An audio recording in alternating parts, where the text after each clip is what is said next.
याद है आपको वो बेफिक्री के दिन के बचपन में आप कितने रैंडम प्लान्स बनाया करते थे। मेरे कितने दोस्त हैं जो इस्लामाबाद में रहते हैं और कहते हैं जी हम रैंडमली मरी चले जाते थे। फैसलाबाद में रहने वाले जी चरगा खाने को दिल चाह रहा है, ख़ास किस्म का टिक्का खाना है जो सिर्फ लाहौर में मिलता है तो हम वहाँ चले जाएंगे। कराची में रहते हुए हम अचानक से प्लान बना लेते थे कि जी हम हैदराबाद जा रहे हैं या CVU जा रहे हैं। मगर अब ज़िंदगी इतनी मसरूफ़ हो गई है कि हमारे लिए सब करना मुमकिन नहीं है। मुझे अच्छी तरह याद है because most of my cousins they lived out of Pakistan. और बचपन में यानी बिल्कुल छोटे होते हुए 5-6 साल की उम्र में जब आई हैडंट गॉन अब्रॉड तो वो आके हमें एजुकेट करते होते थे कि यार वो बड़े हैरान होते थे बल्कि कि हमारे दूर परे के रिश्तेदार या कोई नेबर्स हैं वो दोपहर में आंटी आ गई बेल बजा के कि भाई मैं सोच रही थी मैं आके थोड़ी देर बातें करूँ या पता चला आप लोग आए हुए तो आ जाएँ। तो मेरे कज़न्स कहते थे यार ये क्या बात हुई, यानी कोई इतला नहीं दी, कोई अगला बंदा मसरूफ़ हो सकता है, ये ऐसे ही आ जाते हैं। And we use to tell them कि देखें ये पाकिस्तान की खूबसूरती है, हम में इतनी अपनाइयत है, इतना एक दूसरे का ख्याल है कि हम एक दूसरे के लिए कभी मसरूफ़ नहीं होते। अगर घर कोई मेहमान आ जाए तो खंदा पेशानी से उसको वेलकम किया जाता है, बल्कि पुरानी रिवायात के मुताबिक तो हम कहते थे कि भाई खाना खाए बगैर नहीं जाना। तो these were things that made us a very very close net, a very warm society. लेकिन आज क्योंकि हम देखते हैं कि पहली दफ़ा है हमारी हिस्ट्री में, दुनिया की हिस्ट्री में, कि ज़्यादा लोग रूरल के बजाय अर्बन एरियाज़ में रहते हैं। एक ऑलरेडी आपका एक डिस्कनेक्ट आ जाता है, आपको लगता है कि मेरा घर, मेरी रूट्स मेरा आबाई शहर है या आबाई गांव है और यहाँ पे मैं वक्ती तौर पे आया हूँ। तो जब आप कहीं पे वक्ती तौर पे हैं तो वहाँ पे आप रिलेशनशिप्स में इन्वेस्ट ही नहीं करते।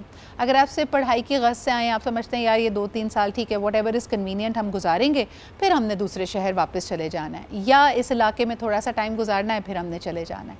So when that thought comes in, आप मसरूफ़ भी ज़्यादा होते हैं, आपकी प्रायोरिटीज़ भी बहुत अलग होती हैं।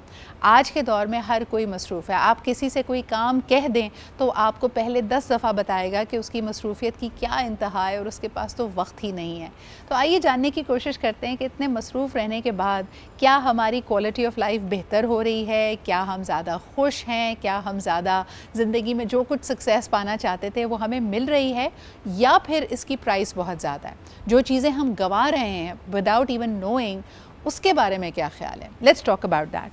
हमारे साथ मौजूद हैं Iman Rifat Saeed. We know her, she is a founder and the host of what's your kryptonite.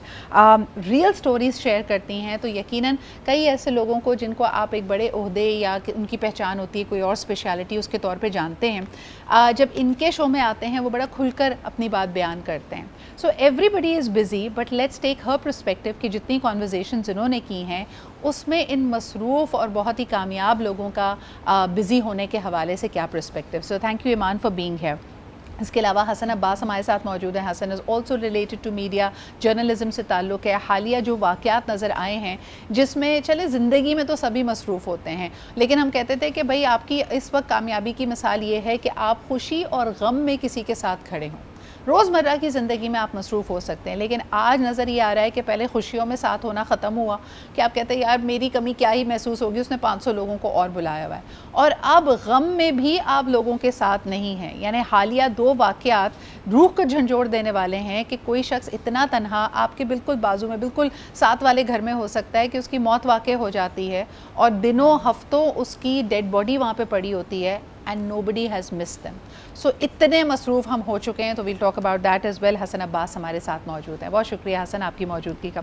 Hasan, सबसे पहले what's your reaction यार? ख़वातीन तो मुझे लगता है बहुत ज़्यादा इमोशनल होती हैं और एक उनका बड़ा जज्बाती रद्द अमल हर मेरे ख़्याल में वॉक ऑफ लाइफ से हम देख रहे हैं। As a man, how did you respond to these 2 incidents? जी देखिए, बात सारी ये है कि हम देखते हैं तमाम तर माशरे में लोग जो हैं वो बहुत ज़्यादा मसरूफ़ हो गए हैं और लोग समझते हैं कि being busy is like being successful, लेकिन ये एक बड़ा मिथ है। आप एक कॉरपोरेट वर्ल्ड के लूप के अंदर इस तरह से स्टक हुए हुए हैं कि आप बाकी अपनी चीज़ों को जो है वो नज़रअंदाज करने लग गए हैं। इसी तरीके से आप देखें जो अभी हालिया वाक़या हुआ था कारा साहिबा के साथ भी, कितने अरसे से बताया जा रहा है कि 6 माह पुरानी उनकी जो है वो लाश उस अपार्टमेंट के अंदर मौजूद थी और कोई भी जो है किसी ने उनसे रब्ता नहीं किया और कोई किसी को, no one is like acknowledged about her. और कोई भी जो है वो आप देखते हैं मीडिया के ऊपर लोग हमें कि हम इतने मेन स्ट्रीम स्क्रीन्स के ऊपर होते हैं, डिजिटल मीडिया के ऊपर होते हैं, उसके अलावा ब्रॉडकास्ट मीडिया के ऊपर होते हैं, लेकिन उसके बावजूद भी कितनी तन्हाई है, कितना अकेलापन है। लोग जो है आपके फॉलोअर्स देख रहे होते हैं इंस्टाग्राम पे, फेसबुक के ऊपर, डिजिटल प्लेटफॉर्म्स के ऊपर, मगर हकीकत में जो है वो आप तन्हा हैं, तन्हा आए थे और तन्हा ही आपने वापस जाना है। मैं इसको थोड़ा सा मुख्तलिफ अंदाज में देखती हूँ क्योंकि कल से आइसोलेशन पे, तन्हाई पे, क़ैद तन्हाई पे बहुत ज़्यादा बात हो रही है कि इतने लोगों के इर्द गिर्द होने के बाद भी I have made life very simple. आप 2 बॉक्सेस बनाएं।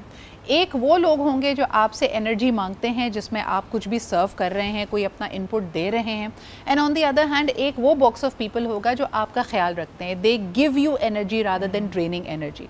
एक हेल्दी रिलेशनशिप के लिए या वो जो एहसास वाले आपके रिश्ते होते हैं, इन दोनों डब्बों में एक वाज़े तवाज़ुन होना चाहिए, यानी आप उनको एनर्जी दे भी रहे हैं और उनसे एनर्जी ले भी रहे हैं, यानी आप उनका ख्याल रखते हैं और वो आपका एहसास करते हैं। जितनी भी आप social, and this is coming from somebody, मैं आपको अपने बाकी तमाम सोशल्स का अगर टोटल करके बताऊं, तकरीबन 25 से 30 लाख लोग तो वो हैं जो डायरेक्टली इम्प्रेशंस में या मेरी वीडियोज़ या मेरा कंटेंट देख रहे होते हैं, लेकिन ये वो तमाम लोग हैं जिनकी पजीराई से या जिनके कमेंट से मुझे थोड़ी सी एनर्जी मिल रही है, लेकिन मैं उनको ज़्यादा एनर्जी दे रही हूँ। I am putting out more output. On the other hand जो मेरे करीबी होंगे, जो मेरे बहुत करीबी दोस्त हैं, मेरी बहन है, मेरी वालदा हैं, वहाँ पे मेरा एक्सचेंज काफ़ी तवाज़ुन वाला होगा। ईमान, मुझे बताओ कि when you look at these 2 incidents where people have passed away, what comes to your mind? मुझे लगता है कि हम सारे के सारे ना अपना भी मुआवजा करने लगे और सबको ये एहसास हुआ है कि हम बिज़ी तो हैं, हमने किसी को पूछा नहीं, लेकिन साथ साथ हम भी बहुत अकेले हैं। Have you felt that way? जब आप आयशा खान या आप हुमैरा असगर की बात कर रहे हो स्पिन स्पेसिफिक, अगर उन लोगों को किसी ने नहीं पूछा है तो क्या उन लोगों ने भी किसी ना किसी पॉइंट पे अपने आप को इतना आइसोलेट कर लिया था कि लोगों ने उनको रेसिप्रोकेट नहीं किया या लोगों ने एक मैसेज नहीं ड्रॉप किया? क्योंकि ये मैं आपको अपने एक्सपीरियंस से बता सकती हूँ, एट दिस पॉइंट हम ज़िंदगी की दौर में इतने ऑक्यूपाई हो जाते हैं कि हम खुद भी आइसोलेट करते हैं। अच्छा बर्थडे है, मैसेज कर दिया, अच्छा कुछ करना है अब्बू के लिए कर दिया, मम्मी के लिए लिटरली, और लगता है कि बस हमने कर दिया है। यानी हमें जैसे कोई बहुत करीबी है, मुझे याद है बचपन में हैंड रिटन कार्ड्स बना रहे थे, जाके कोई तोहफा ले रहे थे। अब मिनिमल एफर्ट क्या है कि ये व्हाट्सएप पे याद रख के एक मैसेज करना भी हम समझ रहे हैं अपने आप को खुद ही गोल्ड स्टार दे रहे हैं। तो आपको ये भी नहीं पता होता कि सामने वाला क्या समझ रहा है कि ओके फाइन, इज ही और शी ओके, कि ये बिल्कुल सही होंगे या ये कहीं आइसोलेट हो गए होंगे, क्योंकि लोग हर्मिट मोड में चले जाते हैं या लोग बोलते हैं हमें टाइम आउट चाहिए, हम बर्न आउट हो रहे हैं, let me come out again. ये मेरे साथ बहुत दफ़ा हुआ है मेंटली एंड इमोशनली। आप जिस भी सिचुएशन से गुजरे होते हो, बहुत दफ़ा ये भी होता है विद एज एंड उम्र और एक्सपीरियंस के साथ आप समझते हो लोगों को मैं बर्डन नहीं करना चाहूँगी। अच्छा मैं बताऊँ, मैं आई हैव अ कन्फेशन। मुझे ऐसा लगता है कि जब से फेसबुक पे बर्थडे रिमाइंडर्स आए हसन,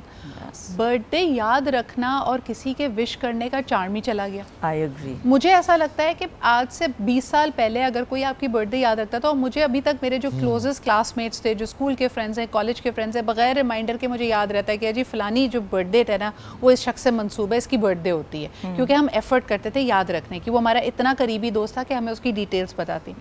जब से ये बर्थडे रिमाइंडर्स आए, मुझे तो ऐसा लगता है कि एक तो ऐप आपको बता देती है आज फलाने की बर्थडे, वो आपको फोर्स करती है कि इसको हैप्पी बर्थडे बोलो, नंबर 1। नंबर 2 ये, उसमें भी आप कुछ कोई एफर्ट थोड़ी कर रहे हैं आपने। मैं देखती हूँ आधे से ज़्यादा जो कमेंट्स होते हैं उसमें लिखा होता है HBD, यानी हम हैप्पी बर्थडे पूरा नहीं लिख रहे। तो Hasan what are we doing? हमें ये जो 4 सेकंड मैंने बचाए हैप्पी बर्थडे पूरा ना लिखने से, वो मैंने अपनी ज़िंदगी में क्या किया उन 4 सेकंड का? अब आप ये देखिए ना कि लोग जो हैं वो खामा में वो समझते हैं कि हम किसी को खाली HBD लिख देंगे या हम खाली एक छोटा सा टेक्स्ट कर दें। आप कॉल भी कर सकते हैं, आप उसकी खैरियत भी दरियाफ्त कर सकते हैं, आप उससे पूछ सकते हैं भाई कहाँ हो, कैसे हो, क्या चल रहा है, what you are up to. मगर ऐसा आजकल नहीं है। लोग खाली एक फॉर्मेलिटी पूरी करते हैं, एक जो है वो आप समझ लें कि किसी को विश कर देना व्हाट्सएप के, ये भी एक स्टेटस सिंबल बन चुका है। कभी ऐसे नोटिस किया कि किसी को सोशली मिलो, किसी इवेंट में जाएं और कोई आपसे पूछे और भाई हसन कैसे हो, मुझे ऐसा लगता है वहाँ पे एक फोर्स्ड एलिमेंट आ जाता है कि आपको कहना ही पड़ता है हाँ बहुत अच्छा हूँ, ठीक हूँ। कभी कोई और जो बोलने लग जाए कि यार मैं सही नहीं हूँ या मेरा ये मसला, तो हम कहते ओ ये तो गलत डायरेक्शन में चलेगी conversation. Very true, very true. In fact I will tell you कि ग्रीफ एक ऐसी चीज़ है हमारी सोसाइटी में, I feel now more than ever, उसको आप खोल के मतलब इजहार भी नहीं कर सकते हो, वेदर इट्स मैन और वेमेन। अगर आप किसी भी तकलीफ से इमोशनल या मेंटल गुजर रहे हो तो पीपल वांट के हर चीज़ बस शाइनी और ग्लॉसी ऊपर से लगे। अच्छा कुछ हो भी गया है तो इट्स ओके, बस रो लो थोड़ा सा, अब आगे बढ़ो, आगे ज़िंदगी में बहुत कुछ है। सो राइट कि पहले अगर हमें किसी के इंतकाल करने की खबर आती थी, We wanted to rush there. Yes. हम चाहते थे कि हम फ़ौरन उस घर में पहुँचें, बेशक वो आपका दोस्त हो, रिश्तेदार हो, पड़ोसी हो। यानी मैंने अपनी हावज़े में सबसे पहला इंतकाल अपनी नानी अम्मी का देखा, तो मैंने देखा कि उनके हमारी जिस गली में हम रहते थे उससे 3 गलियां छोड़ के भी लोग आ रहे थे just because they found out कुछ करने की ज़रूरत नहीं थी, लेकिन वो पुरसा देने के लिए, पूछने के लिए आ रहे थे। आज मैं एक नया ट्रेंड देखती हूँ ईमान, आज हम कहते हैं कि यार अगर किसी के घर में फौतगी हो गई है तो लेट्स गिव देम स्पेस। ये उनका बड़ा प्राइवेट मोमेंट है, अगर बहुत करीबी नहीं है तो हमें जाने की ज़रूरत नहीं है। और कई यंगस्टर्स से, यंग अडल्ट से बात की जाए, भाई यंग आई मीन 25-30 साल के लोगों के, वो कहते हैं हमें पता ही नहीं हमें बोलना क्या है, हम पुरसा कैसे देंगे, हम ग्रीफ में क्या बोलेंगे, क्या अफसोस कैसे करना है। Do you think this is alarming? I'll tell you one thing. Last year February में my 22-year-old brother passed away. उस वक्त I'm actually talking from experience. There were literally friends और बहुत ऐसे दोस्त जिनको मैं हर महीने मिल रही थी, जिनको constantly WhatsApp पे interaction था, हम physically मिलते थे, अपनी situation लाइफ की बात कर रहे थे, अच्छी बुरी सारी चीज़ें। एक्चुअली लोगों ने मुड़ के मुझे यही कहा कि oh we wanted to give you space, oh हमें पता नहीं था, I am not good with condolences. आपको कुछ करने की ज़रूरत नहीं है, आप आके उस इंसान के साथ बैठ जाओ और आके बस ये बोलो कि I am here for you. I think वो ही एक चीज़ है जो आपको एक दिलासा दे देती है या हौसला देती है कि यार there is someone there for me. देखो उस वक्त ना किसी के पैसे की ज़रूरत है, ना किसी के घर के खाने की ज़रूरत है, लेकिन आप जिस उस ग्रीफ में होते हैं ना, the human interaction, the human touch is very important. और तभी मैं बार बार सोच के मुझे होता है कि कोई अपने आखिरी लम्हात में इतना अकेला हो कि अगर उसको पानी की ज़रूरत है तो वो पानी नहीं मांग सकता, वो कर्रा रहा हो तो उसके इर्द गिर्द कोई नहीं है, ये बहुत तकलीफ दे बात है। कॉलर हमारे साथ है, उनकी बात सुन लेते हैं। हेलो अस्सलाम वालेकुम। वालेकुम अस्सलाम। कुरैशी साहब कैसे हैं आप? सुबह बखैर आपको। आज का मौजू थोड़ा सा इंटेंस भी है, कॉम्प्लेक्स भी है, क्या कहेंगे, हम क्यों इतने मसरूफ़ हो गए और ये मसरूफियत है या बहाना है? सदरा इकबाल साहबा, पहले तो एक छोटा सा शेर आपकी नजर कर दूं इस मौजू पर। जिनके लिए मरते रहे वो खड़े रहे वजू करते, गैरों ने नमाज पढ़ी। क्या जिनके लिए मरते रहे वो खड़े रहे वजू करते, गैरों ने नमाज पढ़ी। सदरा इकबाल साहबा, सबसे पहले अपनी लाइफ, अपनी जिंदगी, अपनी सेहत देखें। आप यहाँ आके जो प्रोग्राम कर रही है, जो और भी लोग कर रहे हैं, वो अपनी पूरी लाइफ को मेंटेन रखते हैं कि भाई रात को सोना कितने वक्त है, सुबह उठना किस टाइम पर, तब जाके आप ये कर सकते हैं। अगर आप रात 12-1 बजे, जो कराची की रूटीन है, 2 बजे 12 बजे जाके डिनर खत्म होता है, तो फिर इस प्रोग्राम में आप कभी कोई भी नहीं आ सकता। इस तरह इकबाल साहब, जिंदगी बहुत कीमती। एक इंसान 10 इंसानों की कफालत करता है, जब वो बीमार हो जाता है घर के 10 अफराद उसकी जिम्मेदारी में लग जाते। इसलिए सबसे ज्यादा जरूरी है अपनी फिटनेस, अपनी सेहत, आराम करना, बेहतर ग़िज़ा खाना, खुद को फिट रखना। तब आप अपने घर के लिए देखें, हम ना भी होंगे दुनिया का निजाम चलता रहेगा। ये आप ज़हन में निकाल दें कि हम होंगे, ये निजाम चल रहा है, ये प्रोग्राम चल रहा है। आपने जबरदस्त बात की है कि हम में से हर इंसान डिस्पेंसेबल है, रिप्लेसेबल है, हमारा नेमुल बदल आ जाएगा। तो कोई भी काम करते वक्त ना ये तरजीहात देखें। और ये वाकई आप सही कह रहे हैं कि प्रोफेशनल लाइफ में बड़ी देर से समझ आती है। पहले जिन चीज़ों को फोकियत दे रहे होते हैं कि बेटा मैं मसरूफ़ हूँ, आजकल काम का लोड बहुत ज़्यादा है, मुझे काम से ट्रैवल करना है, फ़लाना करना है, बच्चे ये नोटिस कर रहे हैं कि माँ बाप कितने मसरूफ़ हैं। फिर माँ बाप का जब बुढ़ापा आता है या वो अपनी तरफ से कमा कमू के अपनी लाइफ को स्टेबल कर चुके होते हैं और चाहते हैं कि बच्चे आके उनके साथ बैठें, that is when they become busy. फिर आप फुल सर्कल वापस आते हैं, पहले माँ बाप बिज़ी थे, उसके बाद बच्चे बिज़ी हो जाते हैं। अच्छा जी, मसरूफियत की हम बात कर रहे हैं। अक्सर आप देखें कि छोटे बच्चों को ये कॉन्सेप्ट समझ नहीं आता। वो अगर खेल रहे होंगे और उन्होंने जो भी चीज़ बनाई है, 4 ब्लॉक्स भी जोड़े हैं, वो आके आपको दिखाना चाहते हैं, आपकी अप्रिसिएशन चाहते हैं, जो नया कुछ सीखा है वो आपको बताना चाहते हैं। But I have spoken about this at length और पूरा मैंने इसके ऊपर शो किया था। There is something called micro rejections. जब आपका जहन, आपकी इंस्टिंक्ट आपके छोटे छोटे हरकत, सकनात, आपके एक्सप्रेशंस को पकड़ता है और समझता है और रजिस्टर करता है। हम ये बात अक्सर करते हैं कि 80% जो कम्युनिकेशन है वो नॉन वर्बल होती है, यानी आपकी बॉडी, आपकी लैंग्वेज, आपके उठने बैठने से लोग समझ जाते हैं, आपके चेहरे के तासुरात से समझ जाते हैं कि एम आई वेलकम या मुझे सिर्फ झेला जा रहा है। अच्छा, ऐसा क्यों है? इसकी साइंस दरअसल ये है कि आपकी लैंग्वेज बहुत बाद में डेवलप होती है, यानी 2-2.5 साल का बच्चा होता है, उसके बाद छोटे छोटे लफ्ज़ बोलना, स्ट्रिंग करना, जुमला सीखता है। लेकिन जो इंस्टिंक्ट है किसी भी चीज़ को कम्युनिकेट करने की, वो तो पैदाइश से उसके पास होती है। कोई चीज़ नहीं पसंद तो रोएगा, जब बोलना नहीं भी आता, भूख लगेगी तो आपको किसी तरह कन्वे करेगा, चेंज चाहिए तो कन्वे करेगा, कोई चीज़ अनकम्फर्टेबल है तो कन्वे करेगा। So that is why language comes much later. So जब मैं माइक्रो रिजेक्शंस की मैं बात कर रही हूँ, एक छोटा सा बच्चा आया है, आपकी तवज्जो चाहता है, और उस वक्त अगर आपने उससे आई कांटेक्ट नहीं किया, उस वक्त आप अपने फ़ोन में मसरूफ़ रहो, कहा हाँ हाँ मैं सुन रहा हूँ, या एक वालदा खाना पकाते पकाते हाँ हाँ मैं सुन रही हूँ, दीज थिंग्स ऐड अप। बच्चे को ये लगने लगता है कि वो एक इनकन्वीनियंस है, और फिर जब वो बड़े हो जाते हैं तो आप इनकन्वीनियंस बन जाते हैं, फिर आपकी बातें बोरिंग होती हैं, फिर आप तवज्जो चाहते हैं लेकिन उनके पास वक्त नहीं होता। Let's try and understand this a little bit. Hasan, क्या कहोगे, गलती किसकी होती है ओरिजिनल? कई माँ बाप तो ये भी कहेंगे भाई हमने तो बचपन में इतना वक्त दिया, पूरी तवज्जो दी, लेकिन अब इनके पास हमारे लिए टाइम नहीं होता। Who do you think is making a mistake? देखें, डिपेंड करता है। तो ख़ास तौर पे हमने अपने आप को अपनी लाइफ साइकिल्स में इतना ज़्यादा बिजी किया हुआ है कि हमारे पास जो है वो हम बाकी सारी चीज़ों को भूल जाते हैं। वो कहते हैं ना कि वक्त से किसकी यारी, आज मेरी बारी तो कल तेरी बारी। तो ये एक पूरी एक साइकिल है। जब आप अपने बच्चों को टाइम नहीं दे पाते, उनको अंडरस्टैंड नहीं कर पाते, फिर ये एक बड़ा चाइल्डहुड ट्रॉमा भी होता है बहुत सारे बच्चों के लिए कि हमारे माँ बाप ने हमें जो है वो बचपन में नज़रअंदाज किया, टाइम नहीं दिया, हमारे बाप की अटेंशन जो है वो किसी और तरफ डाइवर्ट थी, हमारी माँ से हम खुल के बात नहीं कर सके। तो ये बड़ी सारी चीज़ें होती हैं जो बच्चों को एक ट्रॉमा देती हैं, जिसका इम्पैक्ट उनकी प्रोफेशनल लाइफ पे पड़ता है, उनकी जो है वो सोशलाइजेशन के ऊपर पड़ता है। क्योंकि आपको कॉन्फिडेंस जो मिल रहा है वो आपके पेरेंट्स से मिल रहा है, आपके घर से आपको कॉन्फिडेंस मिलता है। If you are not open with your parents, अगर आप उनसे खुल के बात नहीं कर सकते तो आप माशरे के अंदर जो है वो एक्सप्रेसिव नहीं हो सकते। और लेकिन ये तब्दीली कैसे आई? अगर हम अपने नाना नानी की जनरेशन को देखते हैं, एवरेज जो फैमिली साइजेस थे 6 से 7 बच्चे होते थे। और उन बच्चों ने कभी कंप्लेन नहीं किया कि हमारे बाप बाप ने हमें तवज्जो नहीं दी, वो मसरूफ़ थे। शायद इसकी वजह ये थी कि कम्युनिटी थी, जैसे कहते हैं ना कि it takes a village to raise a child. चाचा, मामू, दादा, दादी इतने होते थे कि अगर आपके 5-6 बच्चे भी हैं तो ये पूरा कुनबा संभाल लेता था। हर बच्चे को ये एहसास होता था कि उसको तवज्जो भी मिल रही है एंड दे आर फाइन। आजकल की फैमिलीज़ में अमूमी तौर पर एट एन एवरेज 3 बच्चे होते हैं, 2 बच्चे होते हैं, और वो भी कंप्लेन कर रहे होते हैं कि हमें तवज्जो नहीं मिली। What happened? हमने जो है ना वो बेसिकली कि अपने आप को होम आइसोलेट कर लिया है। पहले घरों के अंदर हम देखते थे, घरों का स्ट्रक्चर भी बदल गया है। घरों में सहन होते थे, एक रिवाज था, लोग तमाम तर लोग साथ बैठते थे घरों में, मोहल्ले वाले बच्चे।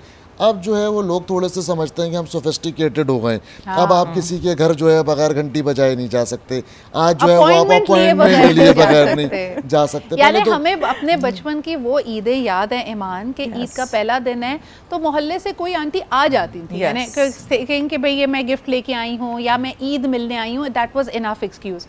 अब मैं जिस मोहल्ले में रह रही हूँ, ठीक है, हमारा अलेक से लेक बहुत अच्छा है, देना दिलाना होता है कि जी इफ्तारी आ जाती है, न्याज चली जाती है, दैट इज़ हैपनिंग, बट लोग नहीं आते उस तरह से। अच्छा, ये यू आर वेरी राइट, क्योंकि बचपन में मुझे भी याद है दादी के घर पे एंड लाइक यू सेड 6-7 भाई बहन, उन सबके बच्चे, और वो ईद मिलन पार्टी मुझे याद है।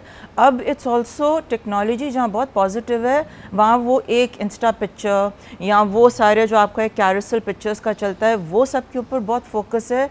लेकिन इंस्टा या सोशल मीडिया के पीछे एक्चुअली क्या हो रहा है, कितनी आइसोलेशन है, या उस एक क्लिक के बाद कितनी आइसोलेशन है, उसके ऊपर इतनी बात नहीं होती, और हम इसके आदी भी बहुत हो गए हैं। और मेरे ख्याल में ज़िंदगी रिवॉल्व भी उसी के इर्द गिर्द करती है कि अच्छी सी बस फोटो आ जाए, बात हुई है नहीं हुई है, या ओकेजन बना। जैसे ईद पे सेल्फीज आती हैं, पहले ईद मिलन पार्टी की तस्वीर आती थी, अब ईद सेल्फी आती है। मैं तैयार हो गई हूँ, बाकी नहीं पता दुनिया में क्या हो रहा है। एक कॉलर हमारे साथ है, उनकी बात सुनते हैं। हेलो, अस्सलाम वालेकुम। वालेकुम अस्सलाम, good morning Sidra Iqbal. Good morning याया। सबसे पहले मैं आपको अप्रिशिएट करना चाहती हूँ, आप कभी मसरूफ़ नहीं होते, आप हमेशा वक्त निकालते हैं हमें कॉल करने के लिए, हमें अप्रिशिएट करने के लिए, हमें फीडबैक देने के लिए। So first of all thank you so much for being there. नहीं, it's very kind of you. देखें सिद्रा, मैं ये यकीन से बताऊं कि मैंने 17 साल से टीवी में कॉल्स कर रहा हूँ और तकरीबन ऑलमोस्ट सारे चैनल्स मुझे जानते हैं, और मेरी कोशिश ये होती है कि कोई आप लोग मुझे चांस देते हैं तो मैं कोई ना कोई रेलिवेंट बात करूं। और दूसरी सबसे बड़ी इंपॉर्टेंट बात ये कि देखिए ये भी मेरे लिए एक जरिया है मेरी टेंशन दूर करने का, क्योंकि 9 से 11 मैं करके फिर अपने ऑफिस जाता हूँ, जो मेरा अपना काम है, अपने शोरूम जाता हूँ। लेकिन देखिए जो आपने बात की ना वो बिल्कुल सही की। मैं ऑन द अदर साइड सोचता हूँ, देखिए ये सब चीजें तो हम एज ए गोल्डन मेमोरीज के तौर पर याद करते हैं और करते रहेंगे, लेकिन आप जैसे मैं हूं, मैं कोशिश करता हूं कि आप अपने तौर पे कोशिश कर सकते हैं कि लोगों से आप मिलते जुलते रहें। जाहिर बात है बच्चे हमारे इवन शादी में नहीं जाना पसंद करते, तो कैसे पहचानेंगे, ना अपने रिश्तेदारों को नहीं पहचानते वो, तो थोड़ा बहुत हमें इनको इंगेज करना पड़ेगा, क्योंकि हमारी दोस्ती ना हमारे गैजेट से ज्यादा हो गई। अच्छा याया, एक और चीज मुझे नजर आता है, जहाँ पे खुलूस है ना, वो मोहल्ले भी छोटे हैं, वो घर भी छोटे हैं। मिसाल के तौर पे अक्सर कई लोग मैंने ये गिला करते हुए देखे हैं कि आपका कोई रिश्तेदार अगर थोड़ा दूर रहता होगा या उसका घर थोड़ा छोटा है या मुतवस्सित इलाके में है, वहाँ जाने में आप ज़्यादा हिचकिचाते हैं, वहाँ जाते वक्त आप ज़्यादा मसरूफ़ हो जाते हैं। क्या आपने ये नोटिस किया? ये बात बिल्कुल सही है। डेफिनेटली देखिए, मैं नॉर्थ में रहता हूँ, आप बफर में रहता हूँ, पहले नॉर्थ में रहता था, अब मेरे जो डिफेंस में डीएचए में चले गए, इसको साफ बताऊँ, वो कुछ आते हुए हेजिटेट करते हैं, यार ये तो यहाँ तो ये, या तो वो यहीं से गए होते हैं, लेकिन उनका माइंड सेट चेंज होता है। लेकिन इस तरह मैं एक बात कहूँगा कि मुझे पता है कि मैं आपसे ज्यादा टाइम नहीं लेता, मैं सिर्फ इतनी बात कहूँगा, देखें जो आपको कनेक्शन बनाने हैं ना, तो आपके अपने ऊपर डिपेंड करता है कि आप ताल्लुकात कैसे रखते हैं। मैं अगर मेरा दोस्त कोई बाहर से आता है ना, तो मैं डेफिनेटली मैं टाइम निकाल के, एक बंदा ऐसा होता है जो लोगों से सोशलाइज करवाता है, ये करना पड़ता है हमें, और अगर हम करते रहेंगे तो एटलीस्ट अपनी हद तक की चीजें हम कंटिन्यू कर सकते हैं। अदरवाइज जो जमाने है उसके हिसाब से आपको चलना पड़ेगा। आप यकीनन मेमोरी में याद कर सकते हैं, लेकिन हाल में आपको जीना पड़ेगा। बहुत बहुत शुक्रिया याया कॉल करने के लिए। कई दफ़ा ऐसी सिचुएशंस में हम अपने आप को नेकी कर दरिया में डाल वाली सिचुएशन देखते हैं। मेरी खाला कंप्लेन कर रही थी and I went to see her in Virginia, तो मैं पहले जब उनसे मिलने के लिए गई थी तो ईद का वक्त था, तो उन्होंने ईद मिलन पार्टी रखी थी। दूसरी दफ़ा कोई ऐसा ओकेजन था, मैं उनसे ऐसे ही हाल अहवाल बयान पूछ रही थी कि आपके फ़लाने फैमिली फ्रेंड्स आए थे उस वक्त, वो आए थे उस दावत में, उनका क्या हाल है। तो 2-3 का नाम लेते हुए उन्होंने कहा कि भाई वो तो कभी रेसिप्रोकेट ही नहीं करते, जब बुलाएं हम ही बुलाएं, जब कॉल करें हम ही कॉल करें। और ये सिर्फ फ्रेंड्स के साथ नहीं होता, ये रिश्तेदारों के साथ भी होता है। आप एफ़र्ट करते हैं, एक पॉइंट आता है जहां आपको लगता है कि यार मेरी एफर्ट रेसिप्रोकेट ही नहीं हो रही है, कोई मुझे रिंग बैक नहीं कर रहा, दूसरा बंदा एफर्ट नहीं कर रहा, तो फिर आप भी छोड़ देते हैं। My question to you would be Iman, कि क्या उस वक्त एफर्ट करते रहना चाहिए, या you draw a boundary and you say कि यार अगला बंदा नहीं कर रहा तो फिर मैं भी चुप ही हो जाता हूँ? To be very honest with you, आज मैं ये बोलूँगी कि आप एक बाउंड्री ड्रॉ करें, ख़ास तौर से तब जब कोई रेसिप्रोकेट नहीं कर रहा, क्योंकि फिर एक चीज़ होती है, एक तो होती है फिजिकल बाउंड्री या फाइनेंशियली आप एक हद तक दे सकते हैं, इमोशनल बाउंड्री भी बहुत ज़रूरी होती है। क्योंकि अगर आपकी इमोशनल बाउंड्री नहीं है तो फिर तो आप हर तरफ से दे ही रहे होंगे और आप एक ही चीज़ में होंगे कि मैं कुछ गलत कर रहा हूँ या कुछ गलत कर रही हूँ जो मुझे रिसीव नहीं हो रहा, आप अपने आप को इम्पोर्टेंस नहीं दे रहे। और ज़िंदगी की हकीकत ये है कि अगर आपने अपने आप को इम्पोर्टेंस नहीं दी, तरजीह नहीं दी, physically, health wise, mentally, emotionally, तो सामने वाला भी नहीं देगा। अच्छा, एक और चीज़ इसमें फिर जहन में आती है, मुझे ऐसा लगता है कि हम में से हर शख्स एक बैटल कर रहा है, किसी चीज़ पे हमारा दिल टूटता है, किसी चीज़ को हम प्रोसेस कर रहे होते हैं। पहले ज़माने में शायद कहता था कि तुम इतना जो मुस्कुरा रहे हो, क्या गम है जो छुपा रहे हो। पहले लोग मुस्कुरा के गम छुपा रहे होते थे, अब लोग मसरूफ़ होके भी तो गम छुपाते हैं। असल अपनी फीलिंग्स, पेनफुल फीलिंग्स, कि अगर हार्ट ब्रेक हुआ है, रिजेक्शन हुई है, लोग कहते हैं ना अपने आप को मसरूफ़ कर लो, भूल जाओगे। क्या ये भी एक रीज़न? बिल्कुल बिल्कुल, लोग कोशिश करते हैं कि कहते हैं कि कोई भी आपको मेंटल स्ट्रेस होता है, कोई भी आपको डिप्रेशन होता है, एंजाइटी होती है, तो सबसे पहले बोलते हैं कि भाई मसरूफ़ करो खुद को, ताकि आप जो है वो उस लूप से बाहर निकलें। मगर हकीकत में जो है वो हमें मेडिकल हेल्प लेनी चाहिए, हमें अपनी वेलबींग का ख्याल रखना चाहिए, मेंटल वेलबींग का ख्याल रखना चाहिए, जो एक्सपर्ट्स हैं उनसे हमें रुजू करना चाहिए, क्योंकि आजकल जो दौर है आप हर किसी से खुल के बात नहीं कर पाते। आप जो है वो एक घर के अंदर रह रहे होते हैं, हर कोई अपने अपने फ़ोन्स में लगा हुआ है, आप बहन भाई रह रहे हैं तो आप अलग अलग रूम्स में डिवाइडेड हैं, अपने अपने फ़ोन्स के अंदर लगे हुए, तो वो जो एक इमोशनल कनेक्शन है वो आपका एक बिल्डअप नहीं हो पाता, इवन कि अपनी फैमिली के साथ होती है ना थॉट्स। अगर आप किसी से इजहार नहीं करेंगे और आप मसरूफ़ होके किसी भी नेगेटिव फीलिंग को सप्रेस करके उसको प्रोसेस करने की कोशिश करेंगे ईमान, सूनर और लेटर इट विल इरप्ट और it will become a disease. It will become a huge disease. और बेसिकली आई फील जनरली हमारी सोसाइटी में आप जब भी मेंटल या ऐसी किसी भी चीज़ के ऊपर बात करते हो ना, इंस्टेंट एक थॉट जाता है, अच्छा नहीं नहीं ये मैं पागल थोड़ी हूँ, या मैं ऐसा थोड़ी हूँ या ऐसी थोड़ी हूँ। आप वो फोकस ही नहीं करना चाहते कि grief, trauma, heartbreak, financial crisis ये आपको कितनी बुरी तरह इम्पैक्ट करते हैं, और एंड में आप जाके रिजेंटमेंट हो जाओ, बिटर हो जाओ, या आपके अंदर एक गुस्सा अजीब सा आ जाए जो आप आइसोलेट हो, या आप ये सोचने लगो एक ब्लैंकेट स्टेटमेंट, दुनिया तो है ही ख़राब, दुनिया तो है ही बुरी, तुम्हें बच के रहना चाहिए।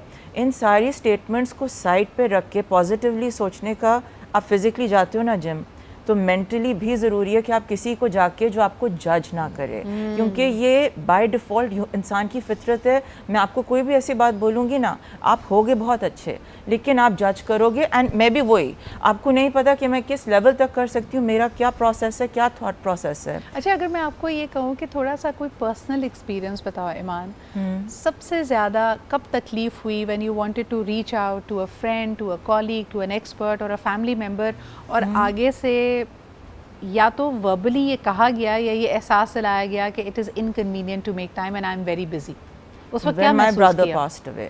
When my brother passed away, because it was sudden, literally overnight, उस वक्त मैंने वो जो कहते हैं ना, आप सोशल मीडिया पे सुनते हो या पढ़ते हो एक्सक्यूज़ मी, या लोगों से सुनते हो कि लोगों ने आके घरों में भी नहीं, लिटरली मैंने बैठ के दूध पत्ती चाय और मिक्स चाय बनाई है, क्योंकि सामने मुझे कोई कह रहा है कि नहीं मैं मिक्स चाय नहीं पीती, और मैं बैठ के दूध पत्ती फिर उनके लिए बना रही हूँ, लेकिन वो मेरे साथ कंडोलेंसेस या अफसोस करने आए हैं, और वो ये नहीं कह रहे कि हमें अफसोस हो रहा है, वो अपनी कहानी बता रहे हैं, वो अपना अनलोड कर रहे हैं, और मैं बैठ के चुप करके सुन रही हूँ कि ओके ठीक है, all right. One of the worst things you can do is कि अगर कोई शख्स ग्रीफ में हो और आप उसके लिए वक्त निकाल भी रहे हैं, तो आप डिसमिस कर दें उसका पेन, यानी एक तरह से कंपटीशन भी शो, हमने तो इससे भी ज़्यादा सहा है, हमारे साथ तो इससे भी बुरा हुआ है, लोगों ने हमारे पास मौजूद, और ये हमारे यहाँ बड़ा नॉर्मली होता है। अगर आप किसी के साथ शेयर करें कि मेरी ये प्रॉब्लम हो गया था, मेरे पास तो इससे भी बड़ी प्रॉब्लम है, मुझे ये गम है, मैं तो इससे भी बड़े बुरे गम से और परेशानी से गुजर चुका हूं। ये बात मैं कंटिन्यू करूँगी, एक छोटा सा ब्रेक लेते हैं, वापस आके ये बात करेंगे कि कई दफ़ा जब हम मसरूफ़ होने के जो रीज़न्स दे रहे होते हैं,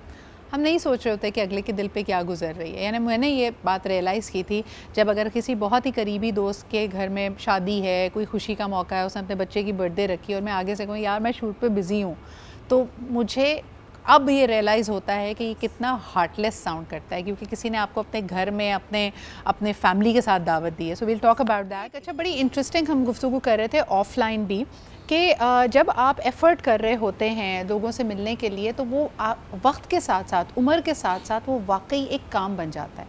जितना आप केयर फ्री होते हैं और जितनी आपके अंदर पावर और एनर्जी होती है अपने टीन एज में या 20s में दोस्तों से मिलने की, हालांकि उस वक्त आप पे रिस्ट्रिक्शंस बहुत होती हैं, आपसे पेरेंट्स भी पूछ रहे होते हैं, आपका परचेजिंग पावर भी कम होता है, आप बहुत ज़्यादा कॉफ़ी नहीं पी सकते क्योंकि आपकी पॉकेट मनी ख़त्म हो जाती है, तो उस वक्त आपकी चाह भी बहुत ज़्यादा होती है और आप में एनर्जी भी होती है। वक्त के साथ साथ ख़ास तौर पर मैं देखती हूँ कि लोग जब कॉर्पोरेट लाइफ, वर्किंग लाइफ में आते हैं, तो काम ही उनको इतना थका देता है कि वो बहाना नहीं बना रहे। आप इस वक्त हमारी वर्क लाइफ बैलेंसेस को देखें कि कोई शख्स 9 बजे काम पे आता है और उसके जाने का कोई टाइम नहीं है, तो फैमिली वाले जब उससे कह रहे होते हैं कि यार तुम इतना मसरूफ़ क्यों हो, वो कैसे बेचारा बताए कि ये एक्चुअल काम का लोड है। क्या कहेंगे हसन?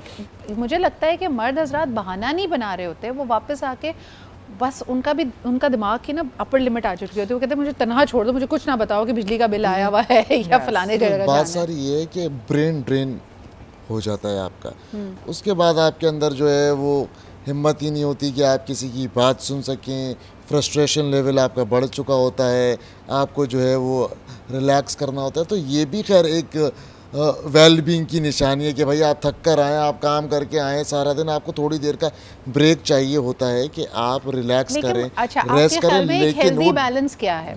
दिन में वही 24 घंटे जिसमें एक्सपर्ट्स हमें कहते हैं 6 से 8 घंटे सोना है, फिर आपका काम है, काम के बाद बचा आपकी फैमिली, आपके बच्चे, लाइक फैमिली से मुराद है आपके पेरेंट्स, आपके बच्चे, आपके सोशल कॉन्टैक्ट्स या आपके दोस्त, कैसे काम टाइम डिवाइड करें इसके अंदर? देखिए, बात सारी ये है कि आपको जो आपकी फैमिली होती है, जो आपके अतराफ़ के लोग होते हैं, वो ज़ाहिर सी बात है उनको पता होता है कि आपका डेली रूटीन क्या है, और वो भी उस चीज़ को अंडरस्टैंड कर रहे होते हैं कहीं ना कहीं। मगर हमारे यहाँ चक्कर ये है कि आप अगर किसी के लिए वक्त निकालें भी, बाज़ औक़ात आप बैठे हुए अपना जी काम ऑफिस से आए और आप अपने बीवी बच्चों को टाइम दे रहे हैं। मैं अक्सर अब घरों में देखता हूँ बच्चा अपने आईपैड में लगा हुआ है, समझ मैं आपको एक बात बताऊं, बेगम जो है वो बच्चे को भी फोन पे लीवे बात है, कर रही हैं। बच्चे को लीवे है कि वो आईपैड इस्तेमाल कर सकता है, मर्द को लीवे है कि वो काम भी कर सकता है और उसके बाद रिलैक्स करने के लिए अपने दोस्तों में जाके बैठ सकता है। What we have a national hatred for, यानी हम बहैसियत एक कौम के जिसको सबसे ज़्यादा नापसंद करते हैं वो एक मसरूफ़ खातून है। यानी आपकी अम्मी भी आपको डांटेंगी ईमान कि यार ये क्या बात हुई, मुझे तुम वक्त नहीं दे रही हो, और शादी हो जाए तो खावंद भी कहेगा कि यार ये तो काम इतनी एम्बिशियस है, इतनी करियर ओरिएंटेड है, अब तो वक्त ही नहीं देती मुझे। I agree 100%। तो ये मसरूफ़ खातून नहीं हो सकती? मसरूफ़ खातून हो सकती है, लेकिन वो मसरूफ़ कहाँ हो रही है? सी अगर आप कॉर्पोरेट में या कहीं नौकरी कर रहे हैं तो वो आप अपने लिए कर रहे हैं। आप जो एक नेशनल हेट्रेड की बात करें, दैट्स वेरी ट्रू, और वो वहाँ पर अप्लाई होती है कि उनको होता है कि ये अपने लिए क्यों कुछ कर रही है। ये अगर करे तो ये 24 घंटे या 12 घंटे या जितने भी घंटे हैं तो ये या मेरे घर को दे या बच्चों को दे, या she needs to give energy. वो कुछ मिल नहीं रहा, क्योंकि नौकरी भी जितनी भी ड्रेनिंग होती है, एक रियलिटी उसकी ये है कि आपको फाइनेंशियल इंडिपेंडेंस मिलती है। ये बड़ी इंटरेस्टिंग पॉइंट तुमने कहा है कि अगर खातून घर में मसरूफ़ है, यानी खाने बना रही है, कपड़े धो रही है, घर से ही कर रही है, तब तो वो एक अच्छी खातून है। ऐसी मसरूफियत को हम थम्स अप देते हैं। लेकिन अगर यही खातून ये कहे कि यार मैं मसरूफ़ हूँ क्योंकि मेरा सैलून का अपॉइंटमेंट है या मैंने दोस्तों के साथ जाना है, तब वो बुरी औरत हो जाती है। Very true, very very true. And I tell you one thing, I am not married, तो मैं बहुत आराम से निकल जाती हूँ अपने फादर को भी बोल के, हालांकि वो बहुत बोलते हैं, लेकिन मैं चली जाती हूँ। मेरे माइंड में एक्चुअली ये थॉट आता है कि अगर मेरी शादी हुई होती, और ये मैं इसलिए कह रही हूँ क्योंकि I have so many friends जो एक्चुअली ये बोल रही होती हैं कि निकलना मुश्किल है, मैनिक्योर के लिए आ जाओ, यार कॉफ़ी के लिए आ जाओ, या किसी भी चीज़ के लिए आ जाओ, अभी तो हम निकल ही नहीं सकते, या सबसे बड़ी चीज़ गाड़ी नहीं है, परमिशन नहीं मिलेगी। और ये 2025 में भी एक मिलेनियल के लिए भी एक बहुत बड़ी रियलिटी है। क्योंकि मैं इतनी दफ़ा फ्रेंड्स को कॉल करती हूँ कि साथ चलते हैं, वो आ ही नहीं सकती, और आगे से फिर ऑब्वियसली उनके 1000 रीजंस होते हैं जो लेजिट रीजंस होते हैं, एक्चुअल रीजंस होते हैं, लेकिन they can't come around it. अच्छा, वो महीने में या 2 महीने में एक दफ़ा। बिल्कुल। तो आप किन चीज़ों को वक्त दे रहे हैं? देखिए, एक दफ़ा फिर इस बात को रीइटरेट करना बहुत ज़रूरी है कि घंटे वही हैं, 24 घंटे आपको दिन में मिल रहे हैं, हफ्ते के 7 दिन मिल रहे हैं, साल के 365 दिन मिल रहे हैं। आपने कैसे अपने वक्त को सर्व करना है ये आपके ऊपर है। अपने वक्त की कदर कीजिए, मसरूफ़ होइए, लेकिन इन activities that are bringing you joy and fulfillment as well. Thank you so much Iman, thank you Hasan for being here. इसी के साथ जी हमारा प्रोग्राम अपने इख्तिताम को पहुंचता है। कमेंट्स और फीडबैक ज़रूर दीजिएगा, कहाँ और क्यों हैं हम इतने मसरूफ़, इस पे आपका क्या पर्सपेक्टिव है हमें बताइए। इंशाल्लाह कल मुलाकात होती है। खुदा हाफ़िज़।